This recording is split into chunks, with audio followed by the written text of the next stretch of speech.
है आपका स्टडी 45 के डेली करेंट अफेयर शो में। आज का डेट है 3 जून 2021 और आज के करेंट अफेयर से जितने भी इम्पोर्टेंट क्वेश्चंस बनेंगे सभी को डिटेल से कवर करेंगे।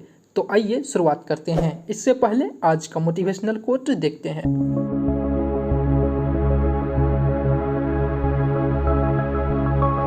आज का पहला क्वेश्चन है, विश्व का पहला नैनो यूरिया लिक्विड किसके द्वारा लॉन्च किया गया है? इस क्वेश्चन का आंसर है ऑप्शन ए, इफ्को। इफ्को द्वारा विश्व का पहला नैनो यूरिया लिक्विड लॉन्च किया गया है। अब ये नैनो यूरिया लिक्विड क्या है? देखिए, विश्व भर के किसानों के लिए यह नैनो यूरिया लिक्विड तैयार किया गया है जिसे इफ्को ने लॉन्च किया है। इस नैनो यूरिया लिक्विड को वैज्ञानिक और इंजीनियरों द्वारा कई वर्षों के शोध के बाद स्वदेशी तकनीक के माध्यम से विकसित किया गया है। अब देखिए, यहाँ पर बात करें इफ्को के बारे में, तो ये जो इफ्को है इसका स्थापना कब हुआ था भाई? इसका स्थापना हुआ था 3 नवंबर 1967 को। 3 नवंबर 1967 को इसका स्थापना हुआ था। और ये इफ्को का फुल फॉर्म क्या होता है? Indian farmers fertilizer cooperative limited. Indian farmers fertilizer cooperative limited. इसका हेडक्वार्टर कहाँ है? न्यू दिल्ली। इसका हेडक्वार्टर कहाँ पर है? न्यू दिल्ली। न्यू दिल्ली इसका हेडक्वार्टर है। और इफ्को के सीईओ कौन है? इसका सीईओ है अनामिका रॉय। अनामिका रॉय इसका सीईओ है। अनामिका रॉय इसका सीईओ है। नेक्स्ट क्वेश्चन, किस खिलाड़ी को Kiwi cricketer of the year award से सम्मानित किया गया है? इस क्वेश्चन का आंसर है option D, Kyle Jamieson. Kyle Jamieson को Kiwi cricketer of the year award से सम्मानित किया गया है। अब ये काइल जेमिसन कहाँ के हैं? ये हैं न्यूजीलैंड के। ये हैं न्यूजीलैंड के। न्यूजीलैंड को कहा जाता है कीवी। न्यूजीलैंड को कहा जाता है कीवी। देखिए, ये जो काइल जेमिसन है इन्होंने फरवरी 2020 में भारत के खिलाफ इन्होंने अपना इंटरनेशनल क्रिकेट मैच में डेब्यू किया था। बात करें न्यूजीलैंड की, तो न्यूजीलैंड के क्रिकेट टीम के कैप्टन कौन है? Kane Williamson. Kane Williamson New Zealand cricket team के कैप्टन है। नेक्स्ट क्वेश्चन, आइसलैंड गणराज्य में भारत के अगले राजदूत किसे नियुक्त किया गया है? इस क्वेश्चन का आंसर है ऑप्शन बी, बाला सुब्रमण्यम श्याम। बाला सुब्रमण्यम श्याम को आइसलैंड गणराज्य में भारत के अगले राजदूत के रूप में नियुक्त किया गया है। देखिए, बाला कृष्णा सुब्रमण्यम इससे पहले भारत के महावाणिज्यक के रूप में कार्यरत थे। अब गाइज, यहाँ पर बात करें आइसलैंड गणराज्य के बारे में, तो वर्ल्ड मैप पर देखेंगे आइसलैंड को, तो यहाँ पर है आइसलैंड। यह है आइसलैंड। इसका राजधानी कहाँ है? इसका राजधानी है रेकजाविक। रेकजाविक इसका राजधानी है, रेकजाविक।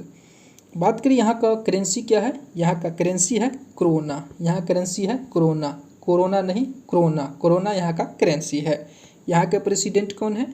यहाँ के प्रेसिडेंट है गुन्नी जोहानसन। गुन्नी जोहानसन यहाँ के प्रेसिडेंट हैं, राष्ट्रपति हैं गुन्नी जोहानसन।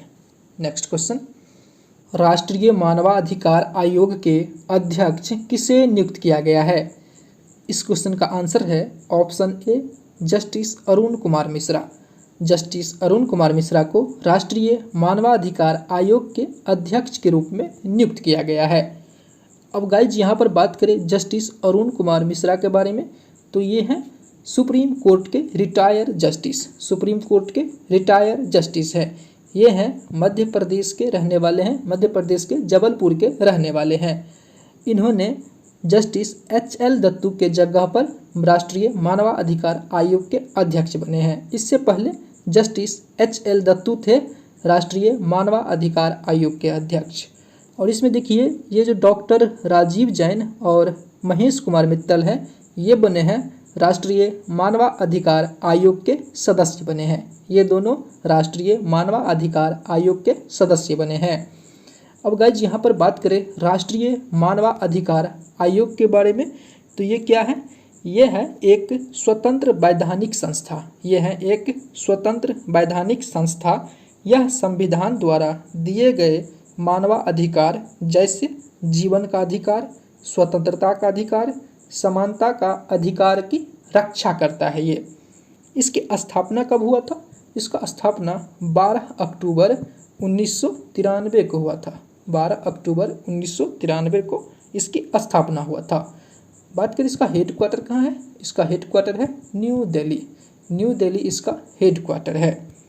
नेक्स्ट क्वेश्चन, देश के सबसे पुराने अर्धसैन्य बल असम राइफल्स के महानिदेशक किसे नियुक्त किया गया है? इस क्वेश्चन का आंसर है ऑप्शन बी, प्रदीप चंद्र नायर। प्रदीप चंद्र नायर को असम राइफल्स बल के महानिदेशक के रूप में नियुक्त किया गया है। अब देखिए, ये प्रदीप चंद्र नायर इससे पहले भारतीय सेना भर्ती के महानिदेशक थे। भारतीय सेना भर्ती के ये महानिदेशक थे। अब गाइज यहाँ पर बात करें असम राइफल्स के बारे में, तो असम राइफल्स बल पूर्वोत्तर क्षेत्रों की सुरक्षा का जिम्मा संभालता है। असम राइफल्स की स्थापना कब हुआ था? इसका जो स्थापना हुआ था ये ब्रिटिश समय में ही स्थापना हुआ था 1835 में। तब इसका नाम ये असम राइफल्स नहीं था, तब उसका नाम था कचर लेवी। कचर लेवी इसका नाम था। 1917 में इसका नाम असम राइफल्स रखा गया। 1917 में इसका नाम असम राइफल्स रखा गया। इसका हेड क्वार्टर कहाँ है? इसका हेड क्वार्टर शिलांग में है। इसका हेड क्वार्टर है शिलांग। ये जो असम राइफल्स हैं ये आते हैं होम मिनिस्टर के अंतर्गत। होम मिनिस्टर के अंतर्गत आते हैं, गृह मंत्रालय के अंतर्गत ये आते हैं Assam rifles. Next question, WHO ने भारत में सबसे पहले पाए गए कोविड-19 वेरिएंट का नाम क्या रखा है? इस क्वेश्चन का आंसर है ऑप्शन डी, ए और बी दोनों, कप्पा और डेल्टा। कप्पा और डेल्टा दोनों नाम रखा है। भारत में जो पहला कोविड-19 वेरिएंट पाया गया था उसका नाम WHO ने रखा है कप्पा और डेल्टा। देखिए, वो जो वेरिएंट था वो कौन सा वेरिएंट था? उसका नाम था B.1.6.17.1। इसका नाम रखा है कप्पा। और दूसरा जो था उसका नाम रखा है B.1.6.162। ये इसका नाम रखा है डेल्टा। इस दोनों का नाम WHO ने कप्पा और डेल्टा नाम दिया है। इसका नाम दिया है कप्पा और इसका नाम दिया है डेल्टा। गाइज यहाँ पर बात करेंगे WHO के बारे में, तो WHO का फुल फॉर्म होता है World Health Organization. World Health Organization इसका मतलब होता है। और इसकी स्थापना कब हुआ था? 7 अप्रैल 1948 को। 7 अप्रैल 1948 को WHO की स्थापना हुआ था। इसका हेड क्वार्टर कहाँ है? इसका हेड क्वार्टर जिनेवा है। इसका हेड क्वार्टर जिनेवा है। और इसका महासचिव कौन है गाइज? इसका अध्यक्ष है Tedros Adhanom. Tedros Adhanom WHO के अध्यक्ष हैं। ये WHO UNO के ही एक विशेष एजेंसी है। Next question, one nation one standard योजना में शामिल होने वाला देश का पहला मानक निकाय कौन बन गया है? इस क्वेश्चन का आंसर है option A, RDSO। RDSO one nation one standard योजना में शामिल होने वाला देश का पहला निकाय बन गया है। अब गाइज यहाँ पर बात करें RDSO के बारे में, तो इसका फुल फॉर्म क्या होता है? Research Design and Standard Organization. Research Design and Standard Organization होता है RDSO का फुल फॉर्म। इसका मुख्यालय है लखनऊ। इसका मुख्यालय कहाँ है? लखनऊ। और इसका स्थापना कब हुआ था? 1921 में। इसकी स्थापना हुआ था 1921 में। यह भारतीय रेलवे के क्षेत्र में मानक निर्धारित करता है। RDSO भारतीय रेलवे के क्षेत्र में मानक निर्धारित करता है। वन नेशन वन स्टैंडर्ड योजना में RDSO को 3 वर्षों की अवधि के लिए भारतीय मानक ब्यूरो द्वारा मान्यता दे दिया गया है। अब बात करें वन नेशन वन स्टैंडर्ड योजना के बारे में, तो इसकी जो शुरुआत हुआ था 2019 में। इसकी शुरुआत हुआ था 2019 में। इसका उद्देश्य था देश में एक उत्पाद के लिए मानक टेम्पलेट को विकसित करना। नेक्स्ट क्वेश्चन, किस राज्य में ग्रामीण परिसरों के लिए सौर आधारित विद्युतीकरण कार्यक्रम शुरू किया गया है? इस क्वेश्चन का आंसर है ऑप्शन सी, गोवा। गोवा के मुख्यमंत्री प्रमोद सावंत ने राज्य के ग्रामीण परिवारों के लिए सौर आधारित विद्युतीकरण कार्यक्रम शुरू किया है। यह परियोजना अक्षय ऊर्जा के माध्यम से गोवा के उन क्षेत्रों में बिजली लाएगी जहां ग्रिड कनेक्टिविटी संभव नहीं है। अब गाइज यहाँ पर बात करें गोवा के बारे में, तो इंडिया के मैप में देखेंगे तो यहाँ पर है गोवा, यहाँ पर है गोवा।